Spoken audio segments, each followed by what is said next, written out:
Mesdames et messieurs, bonsoir. Il est 22 h sur Télé Djibouti. Voici les titres. À la une dans l'actualité nationale. Le chef de l'État, M. Ismaël Merguele, a présidé une réunion d'urgence sur la prévention de l'épidémie du coronavirus. Et enfin, dans l'actualité internationale, primaire démocrate aux États-Unis, Peter Buttigieg jette l'éponge. C'était les titres. Merci si vous nous rejoignez. Je vous ai dans le titre. Le président de la République, son Excellence Ismaël Merguele, a dirigé aujourd'hui les travaux d'une réunion d'urgence dédiée à la concertation et à la définition des stratégies globales de prévention et d'action contre le risque désormais réel pour l'ensemble des pays du monde du nouveau coronavirus. La réunion a vu la présence du Premier ministre, M. Abdelkader Kamel Mohamed, du ministre de la Santé et plusieurs autres ministres, dont le ministre des Transports, M. Moussa Mohamed Ahmed, du ministre de la Défense, Hassan Omar, du ministre de l'Intérieur, Moumin Ahmed Cheikh, et des proches collaborateurs du président, et le secrétaire général de la présidence, M. Mohamed Abdillahi, et du conseiller de la présidence à santé.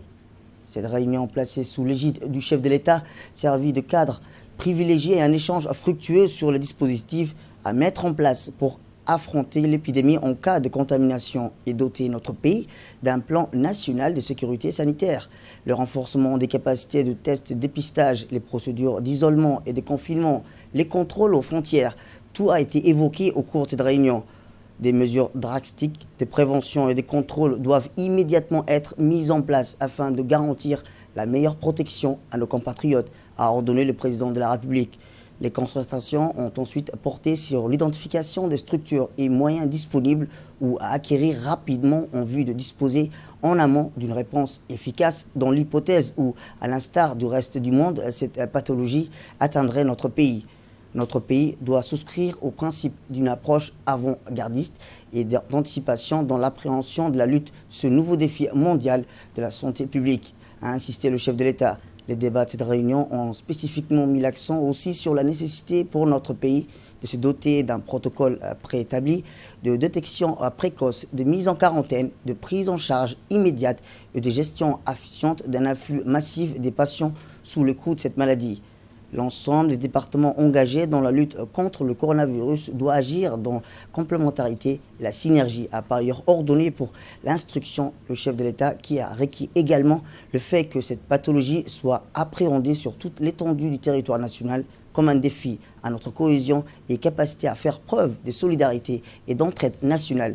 Ces mesures drastiques doivent immédiatement être mises en place afin de garantir la meilleure protection à nos compatriotes. Lors de la réunion, le président de la République, M. Ismaël Merguele, est intervenu pour annoncer que même si notre pays est épargné du virus, des mesures préventives s'imposent pour répondre à cette maladie qui est une urgence mondiale. Écoutons le chef de l'État.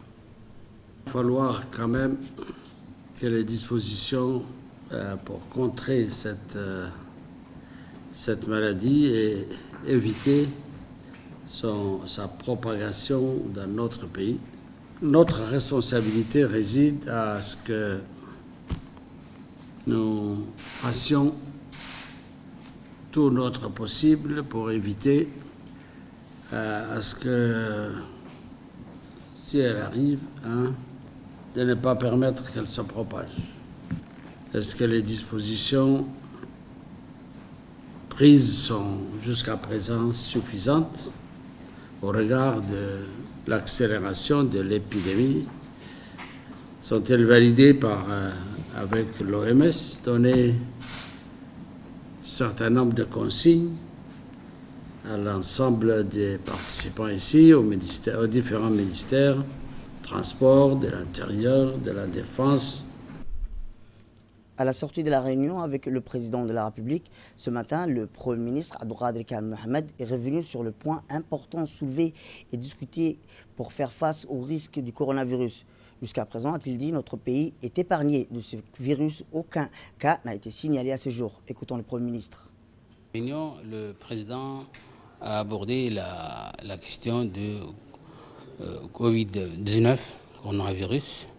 Et la question, c'est vrai que notre pays n'a connu aucun cas pour le moment, mais ceci ne veut pas dire que nous sommes complètement épargnés et qu'on n'aura jamais cette épidémie dans le pays. Donc, on se prépare disons, au cas où on aurait des cas à Djibouti, on se prépare comment on doit riposter. Et cette riposte consiste, la première chose, nous avons préparé à peu près à l'ancien hôpital Bouffard déjà, nous avons préparé depuis déjà quelques temps des installations pour accueillir les gens qui sont soupçonnés d'être malades. Et on les confine là-bas, confinement de 14 jours. Mais si on constate qu'il y a des cas de malades qui sont malades réellement, il y a aussi un endroit à Bouffard qui sont pourvus pour ce traitement. C'est-à-dire qu'il y a des médecins, il y a des infirmiers, il y a des personnels médicales pour accueillir les malades et les traiter sur place. Donc il n'y a pas de... Pour le moment, on n'en connaît aucun cas, mais j'espère que d'ici là, on n'aura pas d'autres cas, mais on se prépare pour autant. Si jamais on a des cas qui peuvent se produire, on est déjà prêt à la riposte. On sait ce qu'on doit faire. Deuxième chose, il y a aussi ce que le président a abordé, c'était le confinement à domicile. Au cas où il y a des gens qui reviendraient des pays où qui existe actuellement le coronavirus, ben ces gens-là, on va les accueillir, même s'ils n'ont pas de symptômes de la maladie, ils seront confinés chez eux. Notamment, les Chinois actuellement, avec l'ambassade de Chine, ce qu'ils font, les personnels qui reviennent de la Chine vers Djibouti, l'ambassade de Chine eux-mêmes décide de mettre les gens en quarantaine. C'est-à-dire que c'est leur ambassade qui dit « vous resterez 2 semaines, 14 jours dans vos domiciles ». Pourquoi nous, Djiboutiens, il y a eu des étudiants qui sont revenus de Chine, on les a mis chez eux en confinement et il y avait un numéro avec lequel ils correspondaient avec les personnels de la santé. Deuxième chose, au cas où il y a la maladie pouvait venir à Djibouti, une équipe médicale, ce qu'on appelle un service d'urgence pour cette maladie, est installée aussi, sera plutôt installée aussi à Bouffard. Ils vont donc mettre des numéros, ils ont déjà mis des numéros verts pour que les gens les contactent, mais ils sont déjà équipés, et ils sont déjà installés. Mais j'espère, Inch'Allah, qu'on n'aura pas cette maladie. Autre actualité dans ce 22h, le ministre du Budget a organisé aujourd'hui une cérémonie de lancement des travaux du comité de pilotage du projet de mise en place d'un guichet unique du commerce extérieur. Cette cérémonie, rappelons-le, a vu la participation du ministre des Transports, des présidents de l'autorité des ports et des zones franches, du président de la Chambre de commerce de Djibouti et du gouverneur de la Banque centrale de Djibouti. Les ministres du Commerce, des Investissements et de l'Économie ont dûment été représentés par leurs secrétaires généraux, à savoir les directeurs généraux des douanes et de l'Agence nationale des systèmes d'information de l'État, de l'ANPI et de l'Institut statistique du Djibouti. Port Community System ont également pris part à cette réunion. Le projet de mise en place de la plateforme intégrée de la facilitation des échanges transfrontaliers s'inscrit dans la stratégie nationale d'amélioration du climat des affaires et du développement du secteur privé. Elle répond à l'impératif de garantir une meilleure performance du score de notre pays dans le système international d'évaluation, de notation et de facilitation des échanges commerciaux et l'indice de performance logistique. Je pense sur le point d'acquérir, où vous avez déjà acquis, je pense, trade. Il y a 3 composants parties dans ce système. Il y a la douane, il y a le commerce et il y a le système de la communauté portière. Aujourd'hui, je pense que notre système il est prêt. Le système de la douane est prêt. Donc, sans plus tarder, je pense qu'on peut déjà commencer à intégrer les 2 systèmes en attendant que le système de l'ANPI nous rejoigne. Le gouverneur et le président de la Chambre de commerce ont rappelé que le processus de réforme du cadre juridique, réglementaire et pratique du commerce et des investissements constitue un levier pour l'émergence d'un secteur privé dynamique et innovant. Je crois ça devait normalement être une des composantes, comme disait Aboubakar, qui devait être mis sur pied pour qu'il y ait une meilleure interconnexion des agences. Et en ma qualité de président du conseil d'administration de l'Agence de la promotion des investissements, nous constatons que au fur et à mesure que le temps passe, nous souhaitions qu'il y ait une coordination des informations qui soit concordante. C'est une bonne opportunité aussi pour que les différents guichets, les guichets de l'autorité, les guichets de l'ANPI puissent être coordonnés. Nous attendons du comité de pilotage pour qu'il puisse mettre en coordination avec aussi l'accessibilité et la meilleure organisation de la douane pour qu'elle puisse être la colonne vertébrale, pour qu'il y ait une meilleure, je dirais, accessibilité des données aussi. C'est en même temps quelque chose qui va nous servir dans l'évolution du pays. Nous allons vers l'intégration dans tout, l'intégration surtout dans la dématérialisation des documents de l'administration. Nous allons, pour ce qui nous concerne à la Banque centrale, en train de mettre en place les bases, les fondamentaux pour lier les banques entre elles, pour justement permettre à tous ces moyens modernes qui arrivent de se faire de façon automatique, de façon sans intervention aucune, pour que les relations, les échanges se font sans déplacement, que les informations circulent entre les banques et l'administration. C'est vraiment un chantier important qui est en train de se faire. Et la monnaie électronique pour laquelle nous avons déjà toutes les dispositions légales sont déjà mises en place. La valeur de la monnaie sur le plan juridique, les dénouements des transactions, tout est déjà paramétré, prêt à servir. Nous attendons juste le déploiement des instruments de paiement numériques pour intégrer dans les systèmes de paiement que nous sommes en train de mettre en place. Écoutons à présent le ministre des Transports lors de la cérémonie de lancement des travaux du comité de pilotage du projet et de mise en place d'un guichet unique du commerce extérieur. L'événement qui est le lancement du comité de pilotage qui a été créé par un décret. Selon le décret, ces comités doivent se réunir une fois par an. Après avoir lancé par le vice-président qui préside aujourd'hui la réunion du comité. À mon avis, comme le décret bien défini, de mettre en place une équipe qui va travailler, qui sera chargée et il assure la supervision et la direction des travaux. Voilà, on doit mettre cette équipe en place pour que l'équipe se lance dans le travail. Dans son discours, le ministre du Budget a déclaré que l'amélioration du climat des affaires constitue la pierre angulaire et de la feuille de route du président de la République et que le secteur privé demeure un déterminant du développement socio-économique des nations et pourvoyeur d'emplois. Un réel plaisir que je me retrouve parmi vous pour lancer officiellement les travaux du comité de pilotage et du comité opérationnel du guichet unique du commerce extérieur, créé par décret présidentiel du 12 janvier 2020.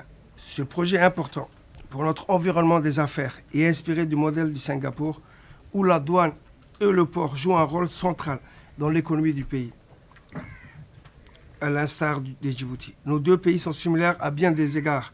Situation géographique, rareté des ressources naturelles, économie basée sur les services, et il est aisément concevable que les efforts soient focalisés sur la modernisation et la facilitation des activités et procédures de commerce extérieur. Les résultats attendus de ce processus digitalisé sont multiples.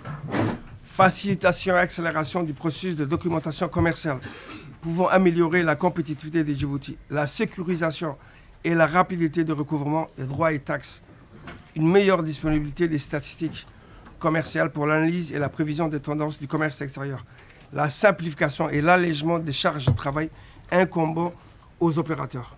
Mais cela suppose également une approche de gestion intégrée, impliquant largement les acteurs et intervenants du processus dans une synergie totale, car malgré le rôle important de la digitalisation, l'adhésion et l'appropriation par ces derniers est primordiale.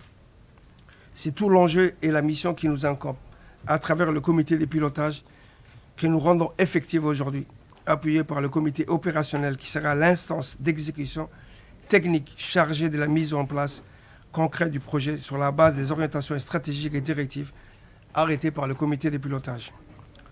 J'invite donc le comité opérationnel à se constituer rapidement en conformité avec le décret et à nous soumettre son plan de travail. Il s'agit d'un plan ambitieux, novateur et induisant beaucoup de changements dans nos comportements, méthodes de travail, état d'esprit et vision. Et notre mobilisation et participation active et coordonnée sera déterminante dans la réussite des projets. En bref et en image, où le ministre du Commerce, M. Hassan Mohamed Ibrahim, à la tête d'une importante délégation, effectue une visite officielle du royaume d'Hachimite de Jordanie. Le ministre du Commerce est entretenu avec le ministre jordanien du Commerce et de l'Industrie et de l'Approvisionnement, Tarek Al-Amri, et les deux ministres ont discuté des mécanismes pour renforcer la coopération économique entre les deux pays dans divers domaines, en particulier le commerce et l'investissement, afin de stimuler les secteurs privés respectifs à saisir les opportunités qu'offrent Djibouti et la Jordanie. D'autre part, un accord sur une coopération en matière d'investissement entre les deux pays ont été signés durant cette visite. Le ministre a eu un entretien avec le ministre jordanien de l'économie numérique, M. Muhtana, pour que Djibouti bénéficie de l'expérience jordanienne en matière de développement et de l'économie numérique.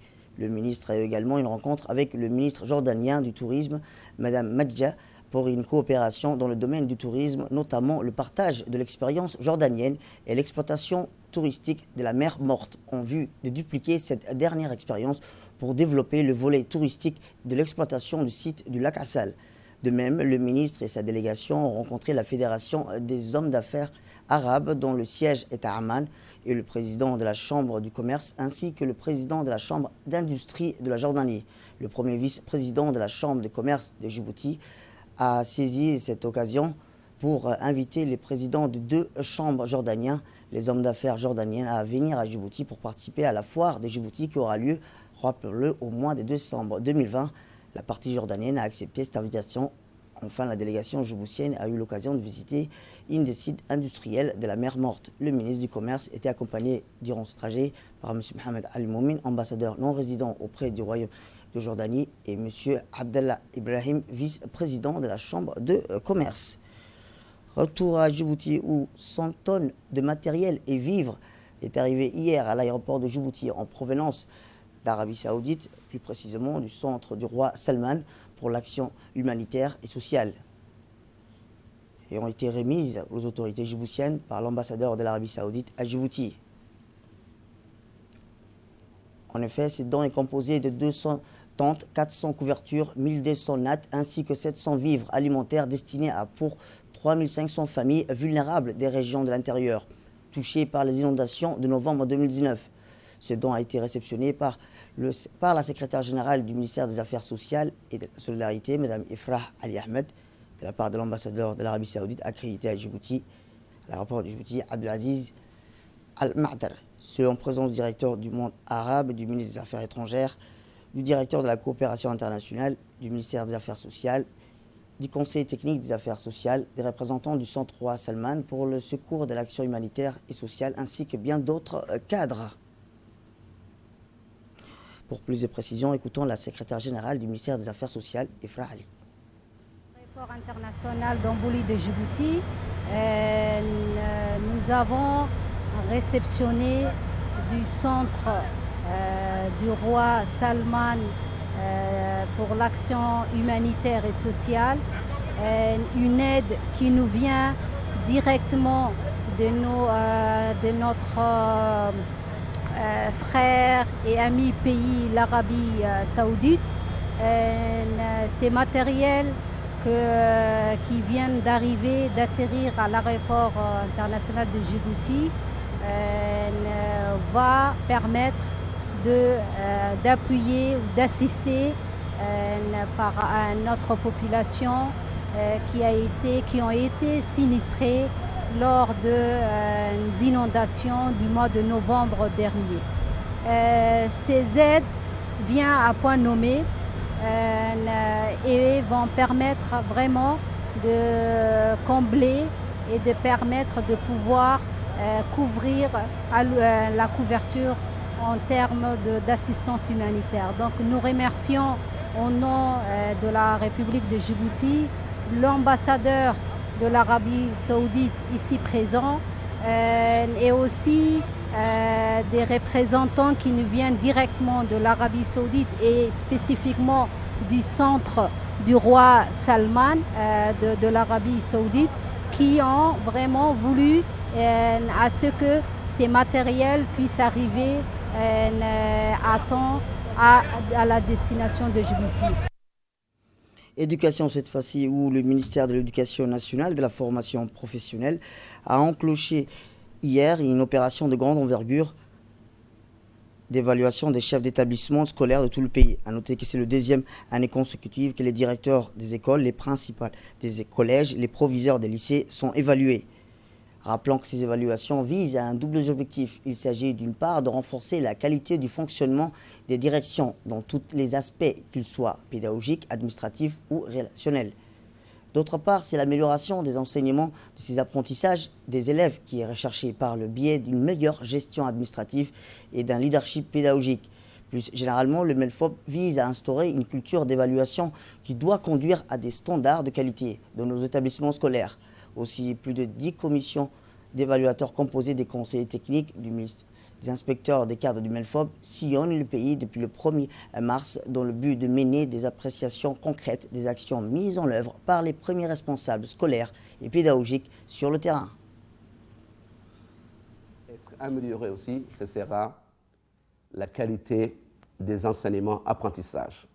Et tout cela, il faut dire qu'on va mettre au centre de nos préoccupations l'élève.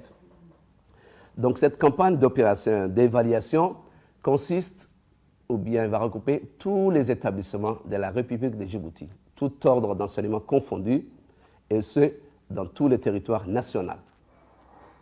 Direction Arta, où à l'instar des autres régions, la campagne de vaccination contre la rougeole a été lancée à Arta, en présence du préfet adjoint Mohamed Fouzi Ahmed, du président du conseil régional Elmi Bouh, du coordinateur national du programme élargi de vaccination Abdelrahman Moumine. À noter également la participation des responsables et cadres du bureau de l'OMS qui soutiennent cette initiative de campagne vaccinale anti-rougeole dans les régions. Le lancement de la campagne s'est déroulé dans un établissement d'enseignement moyen et devra être étendu dans tous les établissements scolaires, mais également au niveau des points fixes répartis sur toute la région d'Arta. L'Union nationale des femmes djiboutiennes, en collaboration avec l'USAID, a tenu un atelier de sensibilisation au sein de l'UNFD. Un atelier ciblant les jeunes de la société à porter sur la violence basée sur le genre et son lien avec le virus du VIH-Sida. Cet atelier a été présidé par la responsable du cellule d'écoute de l'UNFD, Mme Saharla, et deux autres responsables de l'UNFD. Un débat a été tenu entre les jeunes sur les causes et conséquences de ces fléaux. L'objectif étant d'éradiquer toute forme de violence à l'encontre des femmes et donner les démarches à suivre pour parvenir à toute maladie, en particulier sexuelle. L'UNFD, militant des droits des femmes depuis leur existence, mène des sensibilisations avec la collaboration d'instances étrangères, des ateliers du même genre. Autre actualité nationale, dans le cadre du paiement de la première tranche de l'année 2020 du PNCF, l'équipe du ministère des Affaires sociales et de la Solidarité, accompagnée par le payeur de la région et du sous-préfet d'Ada Alaïlou, plutôt M. Ahmed Ali Omar, ainsi que les militaires de la région de Tadjoura Riyad, se sont rendus à la sous-préfecture de Alaïlou Dada. En attendant les autres localités de la sous-préfecture de Korangar, la population de la sous-préfecture de Alaïlou est actuellement la seule bénéficiaire du PNCF. Les bénéficiaires du PNCF sont issus des familles vivant dans les extrêmes pauvretés. Dans cette sous-préfecture sont au nombre de 752 ménages. Enfin, dans le cadre des opérations régulières de surveillance maritime dans les eaux territoriales djiboutiennes, une équipe de la garde-côte djiboutienne en patrouille dans la zone de plage d'Arta a intercepté dans la nuit du 28 février dernier une embarcation yéménite de type Yamaha en activité de pêche illégale et transportant des centaines de kilos de poissons pêchés dans nos eaux territoriales. 5 membres d'équipage yéménites en situation de défaut de séjour dans notre pays ont été arrêtés au cours de cette opération. La garde-côte poursuit sans relâche ses efforts visant à mettre un terme aux activités de ces trafiquants qui pillent en quantité nos ressources halieutiques. L'enquête a été confiée à la brigade de recherche, d'investigation et des affaires judiciaires de la garde-côte. Et ces individus seront traduits devant la justice tandis que l'embarcation sera saisie au port de pêche dans l'attente d'une décision de la justice. Et enfin, dans la page La page recherche plutôt les éléments de la brigade spéciale de la police ont découvert ce matin un enfant nommé Khader Mohamed Derié errant dans la rue près de la Banque centrale de Djibouti. L'enfant a affirmé que sa mère s'appelait Saad El Moussa. Les parents ont toute personne en reconnaissance d'enfant Khader Mohamed Derié que vous voyez en image et prié de contacter M. Aden Hamoud, numéro 77 08 66 22. Et dans l'actualité internationale, le Nigeria lance une campagne nationale contre la fièvre Lassa. Le gouvernement nigérien a lancé une campagne nationale visant à éradiquer la fièvre Lassa. Le nombre de décès dus à la maladie étant élevé à plus de 100 cette année. Le ministre nigérien de l'Environnement, Mohamed Aboubakar, a exhorté ses concitoyens à protéger les maisons contre les rats et les autres rongeurs parce qu'ils sont les vecteurs par lesquels la maladie peut se propager facilement, en particulier là où les conditions d'hygiène sont mauvaises. L'homme est contaminé principalement par contact avec des animaux infectés, mais le virus peut aussi se transmettre entre humains. M. Aboubakar a déclaré que son ministère veillera à ce que l'environnement du pays soit propre et ce qui est le moyen le plus efficace de prévenir la maladie. C'est tout pour cette édition. Merci à vous de nous avoir suivis. Restez avec nous pour la suite de nos programmes télévisés.